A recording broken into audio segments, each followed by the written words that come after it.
مالک بن انس نے ابو سہل سے اور انہوں نے اپنے والد سے روایت کی، انہوں نے حضرت طلحہ بن عبداللہ رضی اللہ عنہ سے سنا، وہ کہہ رہے تھے کہ رسول اللہ صلی اللہ علیہ وسلم کے پاس اہل نجد میں سے ایک آدمی آیا، اس کے بال پر اکندہ تھے، ہم اس کی ہلکی سی آواز سن رہے تھے، لیکن جو کچھ وہ کہہ رہا تھا ہم اس کو سمجھ نہیں رہے تھے، حتیٰ کہ وہ رسول اللہ صلی اللہ علیہ وسلم کے قریب آ گیا، وہ آپ سے اسلام کے بارے میں پوچھ رہا تھا۔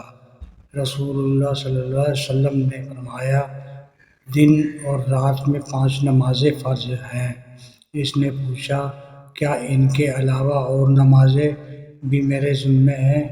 آپ نے فرمایا، نہیں، الا یہ کہ تم نفلی نماز پڑھو اور ماہ رمضان کے روزے ہیں۔ اس نے پوچھا، کیا میرے ذمہ اس کے علاوہ بھی روزے ہیں؟ فرمایا، نہیں، الا یہ کہ تم نفلی روزے رکھو۔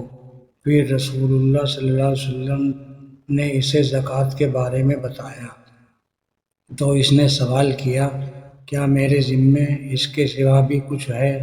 آپ نے جواب دیا، نہیں، سوائے اس کے کہ تم اپنی مرضی سے نفلی صدقہ دو۔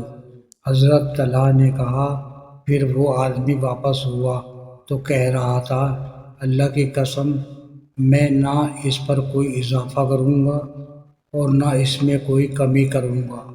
اس پر رسول اللہ صلی اللہ علیہ وسلم نے فرمایا، یہ فلاح پا گیا اگر اس نے سچ کر دکھایا۔